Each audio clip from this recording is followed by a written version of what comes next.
¿Qué tal, amigos? Buenos días. Gracias por acompañarnos. Gracias a Cadefi por el espacio para poder compartir con ustedes este tema que hemos venido desarrollando durante ya varias semanas. Hemos hablado de los salarios y hoy estamos iniciando el módulo de seguridad social. Ya superamos la parte laboral, la parte fiscal y ahora estamos en el ámbito de la seguridad social. Este módulo también es de 4 temas, empezando con uno de los principales, que es sujetos de incorporación. Después tenemos la base de cotización. Continuaremos con todo lo que tiene que ver con la prima de riesgos de trabajo y su impacto financiero. Y cerraremos con el tema de las pensiones.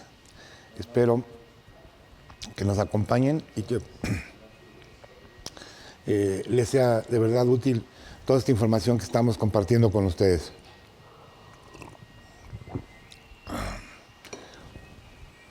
Cuando hablamos de seguridad social, tenemos que remitirnos un poco a sus orígenes para entenderlo. Todo esto inicia o es consecuencia de la revolución industrial ocurrida en Alemania a finales del siglo XIX. Por ahí de 1850 a 1870 hubo movimientos obreros bastante significativos en la historia de la humanidad. Reclamaban derechos laborales que no se tenían en ese entonces. Nada más para que tengan una idea, la jornada de trabajo de aquel ayer duraba entre 16 a 18 horas. Era obvio, no había vacaciones, era obvio, no había prima vacacional, prima dominical, no había descanso semanal. Los trabajadores se hacinaban, por así decirlo, o sea, se amontonaban en habitaciones de 4x4 hasta 10, 12 trabajadores en una habitación de ese tamaño. Dejaban los pueblos para irse a las ciudades a buscar empleo. Y todo esto motivó o orilló que se formaran grupos de trabajadores. De ahí nació precisamente la huelga como un arma, como una herramienta. De ahí nacen los sindicatos y de ahí nacen varias conquistas laborales. Dentro de las conquistas que se obtuvieron producto de esos movimientos fue una mejoría en las condiciones de trabajo y, por otro lado, fue el nacimiento de la seguridad social, por ahí de 1883, con una ley del seguro de enfermedades de Otto von Bismarck. Otto von Bismarck se le puede decir que fue el papá de la seguridad social actual o la moderna.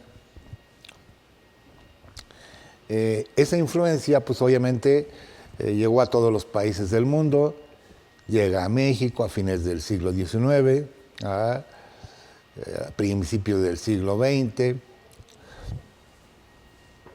y trata de enraizarse. Y pues la Revolución Mexicana, movimientos también internos de la lucha de poder por la presidencia, y obstaculizaron que naciera de manera formal. Existían leyes del trabajo estatales, no federales, que tenían un capítulo, un apartado de la seguridad social muy a su manera. Por ejemplo, la ley de las pensiones civiles, la ley de Vicente Villada en Estado de México, de Cándido Aguilar, por ejemplo, de Veracruz, ¿ok? Y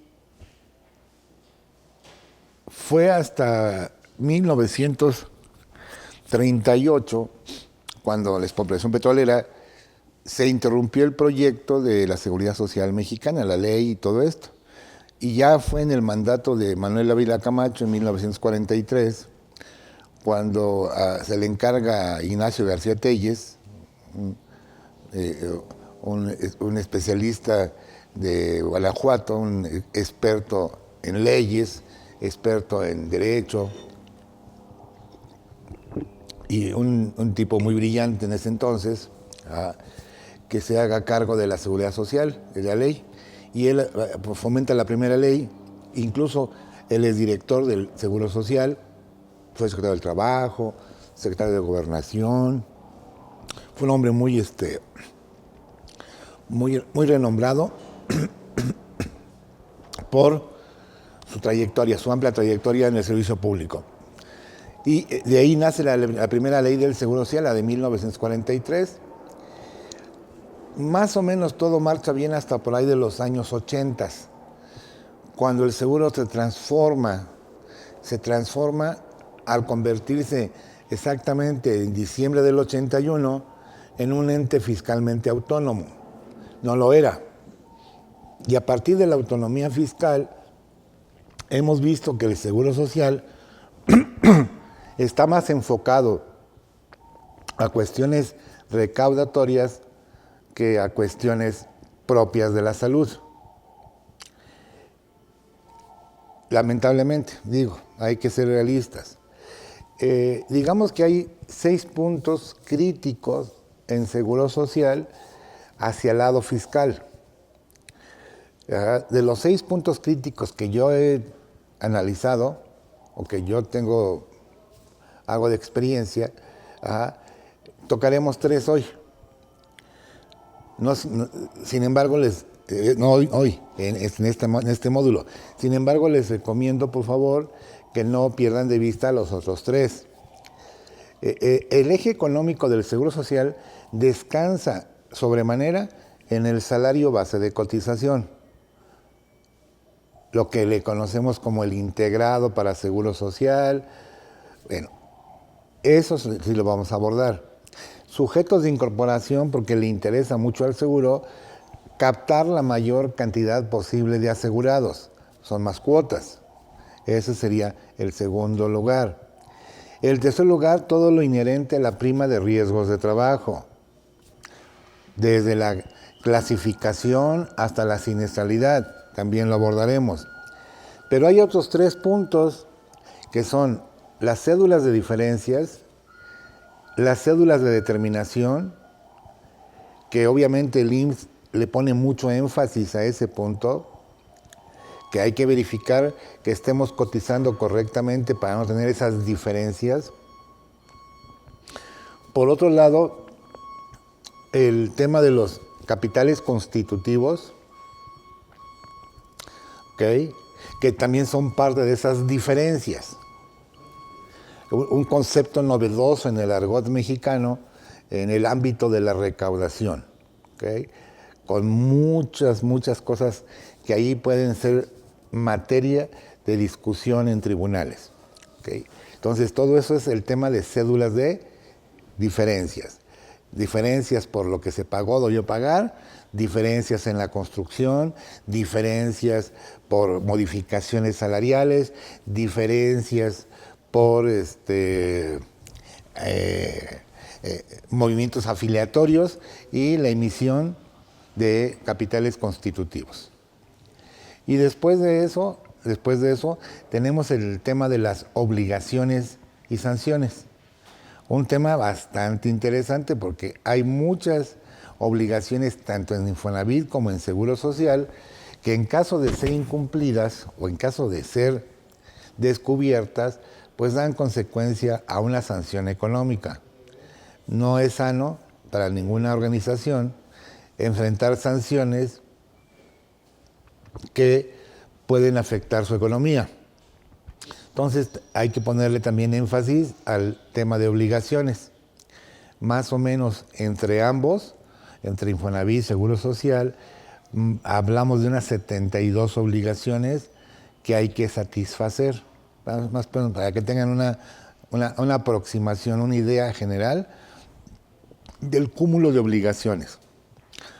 Y un tema que obviamente al seguro le importa mucho es el patrón sustituto y la responsabilidad solidaria. Pues aquí que al seguro no le importa quién la hizo, sino quién se la pague. Entonces, ahí descansan, por la experiencia que yo traigo, ahí descansan los 6 puntos económicos más importantes en la relación con estos institutos. Responsabilidad solidaria, patrón sustituto, obligaciones y sanciones, cédulas de diferencia de todo tipo, incluyendo capitales, riesgos de trabajo, sujetos de incorporación y salario base de cotización. ¿Okay? Bueno, pues precisamente de esos temas sacamos que es sujetos de incorporación. El IMSS persigue a todo el que puede. Ah, sí. Miren, si por él fuera, por Dios de alta, que hasta los clientes los da de alta como trabajadores. No, hombre, híjole. Es tanta su ambición, es tanta su necesidad de recursos, que en ocasiones transgrede, violenta los derechos del gobernado. Entonces hay que tener perfectamente claro quiénes y por qué son afiliables y en qué modalidad. Sabemos que en el ámbito de la seguridad social hay 2 modalidades de aseguramiento: el régimen obligatorio y el régimen voluntario. Bueno, pues vamos a entender ambos regímenes este día, ¿ok? Cuando ustedes quieran identificar a esos sujetos, tendrán que pasar por varios artículos de la Ley del Seguro Social. Haremos un recorrido a esas disposiciones. Veremos, como hemos platicado en temas anteriores, veremos la opinión de los tribunales, la opinión en su caso del Seguro Social, cómo los visualiza él, qué opinión tiene él, y lo cerremos con la experiencia, con el conocimiento, con la práctica, lo que se ha hecho en la vida cotidiana. ¿Okay?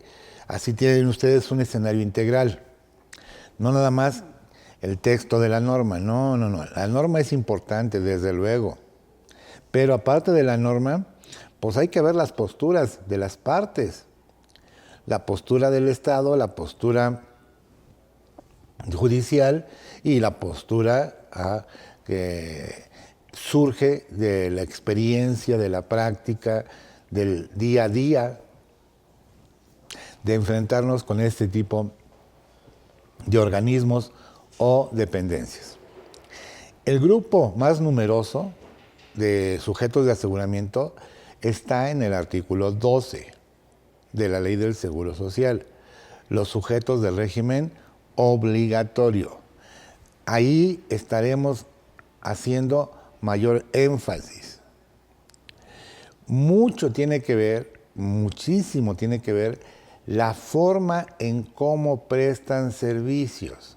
Ojo, porque lo que da obligatoriedad a la seguridad social no es ni el nombre del contrato, ni es el nombre de la remuneración, ni es los comprobantes fiscales o CFDIs, ni es la regulación jurídica de las partes, sino cómo se prestan los servicios.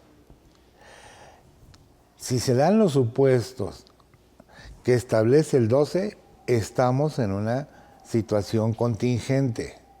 Y eso conlleva a que tenemos un riesgo. Hay que evaluar muy bien para evitar precisamente tener un encuentro no agradable con el organismo. Sabemos que las empresas, físicas o morales, celebran infinidad de actos jurídicos, de contratos con diferentes entes, tanto físicas como morales. Y muchas veces hay esos vínculos sin siquiera existir un contrato. Yo recomiendo que cualquier relación jurídica que ate a dos partes se regule a través de un instrumento llamado contrato. ¿Por qué? Porque es una prueba, es una evidencia. Y esa la vamos a poder ofertar, exhibir, en caso de que tengamos una emergencia, una contingencia. Es más fácil llegar con una evidencia que llegar con las manos vacías. Los jueces parten de sus decisiones, parten primero de los razonamientos, de los argumentos, segundo de la exhibición de las pruebas. Yo eso siempre le he manifestado. La reina de cualquier juicio es la prueba, es la reina de los juicios. El que tiene las pruebas, pues tiene probablemente la razón a su favor. ¿Ok? Entonces, chequemos qué vínculo nos une. Vamos a ver los más cotidianos, cómo se presta el servicio, y así nos permite evaluar si estamos ante una relación civil, ante una relación mercantil o ante una verdadera relación laboral. Cito las más comunes porque son las más frecuentes, ¿ok? Porque son las que más se presentan. Miren, vamos a pensar que en este espacio donde estoy ahorita, compartiendo con ustedes, habemos 3 personas.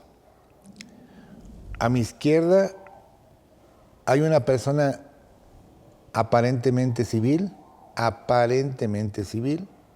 mi lado derecho hay una persona aparentemente mercantil, haciendo actos mercantiles. El de la izquierda actos civiles, el de la derecha actos mercantiles, y yo actos laborales.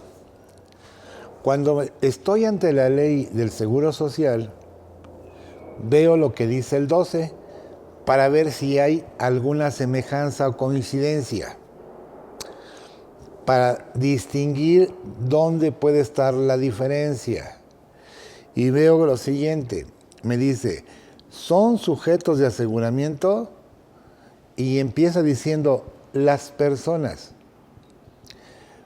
Preguntémonos, a mi izquierda hay una persona, a mi derecha una persona y al centro otra persona. Los 3 somos personas. Prestamos en forma permanente o eventual un servicio remunerado y personal. Los 3 sí. Pero la palabra mágica viene aquí. Y subordinado. Y luego lo remacha diciendo, cualquiera que sea el acto que le dé origen y cualquiera que sea la personalidad jurídica. Aquí el acto del lado izquierdo es civil, aquí del lado derecho es mercantil, aquí no hay problema, es laboral. Pero cualquiera que sea el acto, entonces, ¿pudiera ser un acto civil o mercantil el acto? Sí, claro. Entonces, ¿qué es lo que distingue para ser sujeto de aseguramiento al IMSS?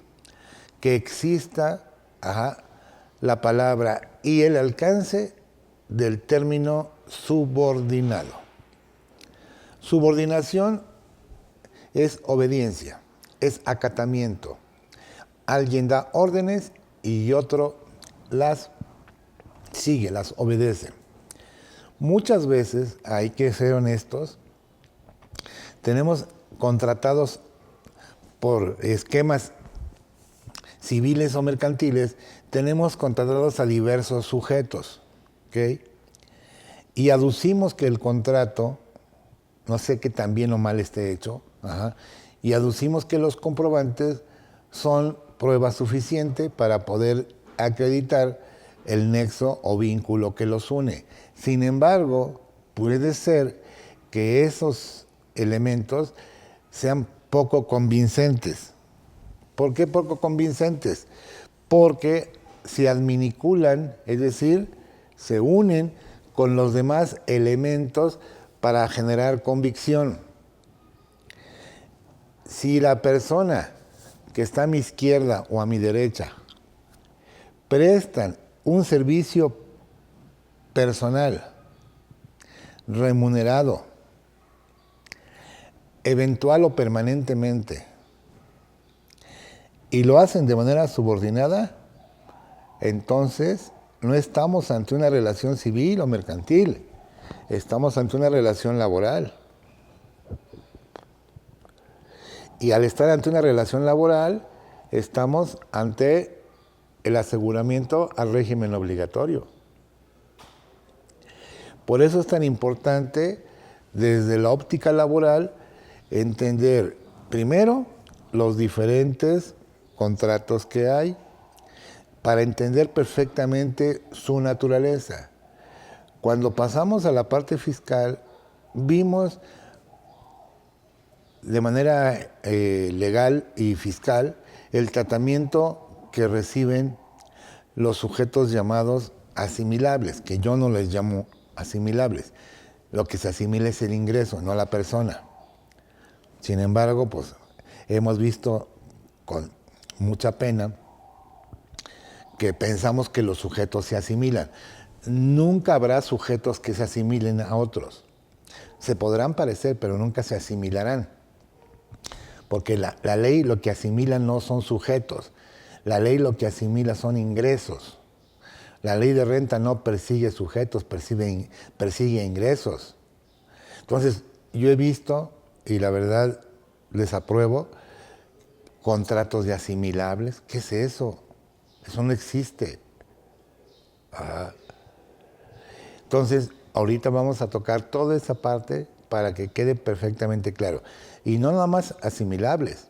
Pudiera ser que esta persona física civil que está a mi lado, que tiene un contrato de prestación de servicios regido por un código civil federal o estatal, que expide un comprobante, pues con todo y que sea en teoría un aparente independiente, en realidad sea un trabajador con disfraz. Y si está asimilado, pues peor, porque llama mucho la atención, y sobre todo el Seguro Social.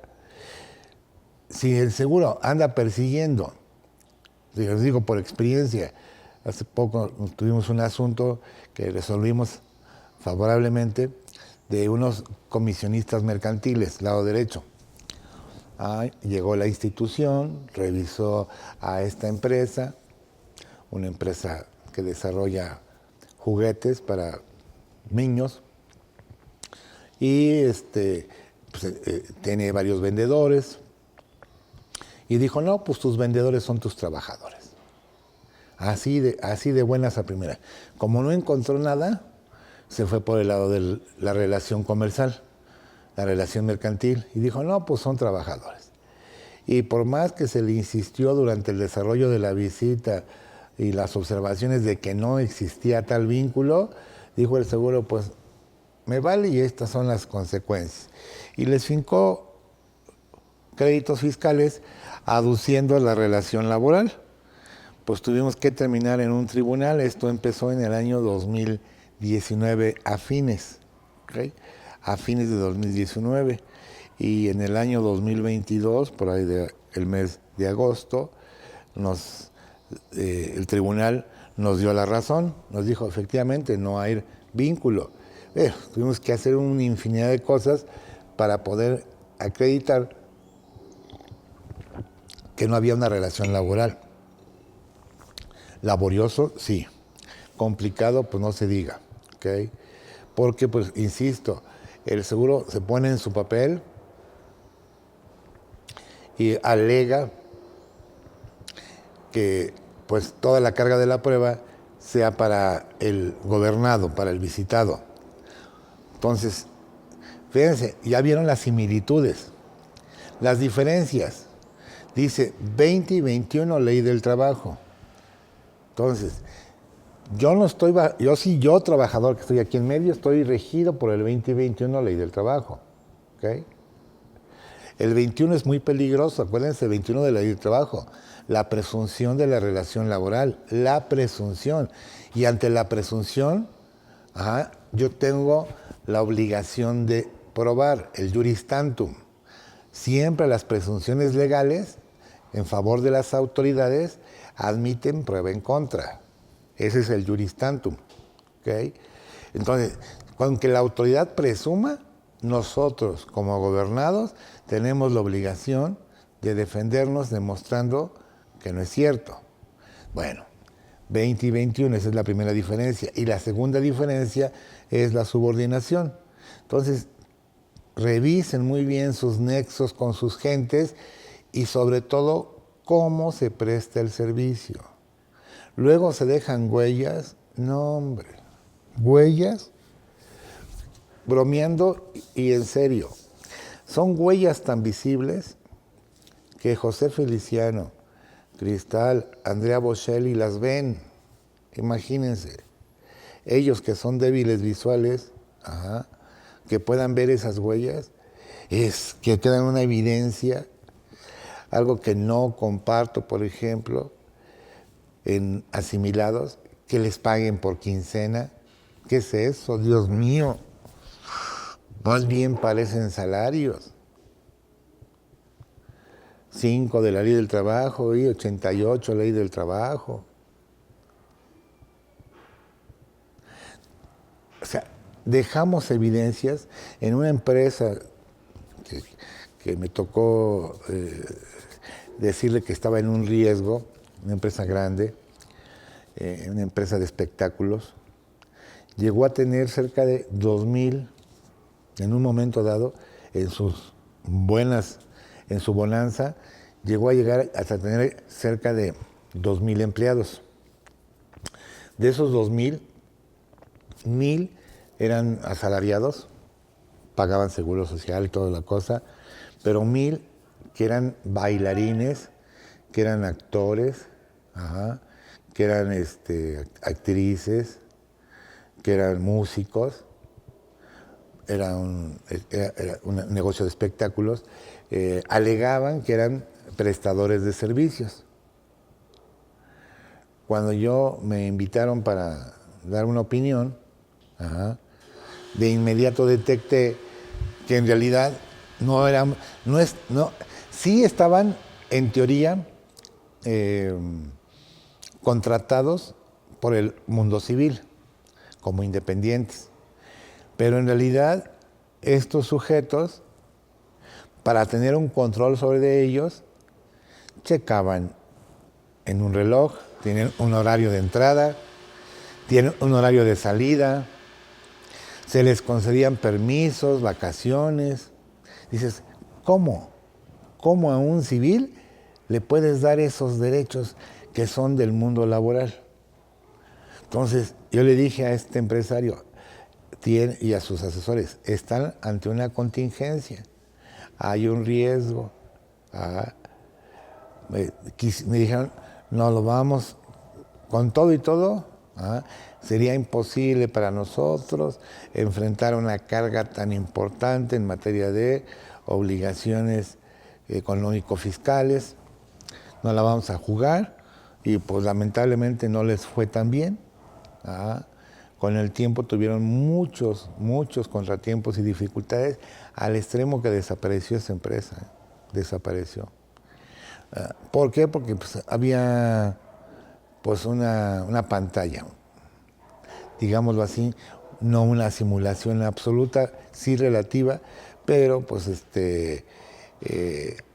había todos los elementos de relación laboral.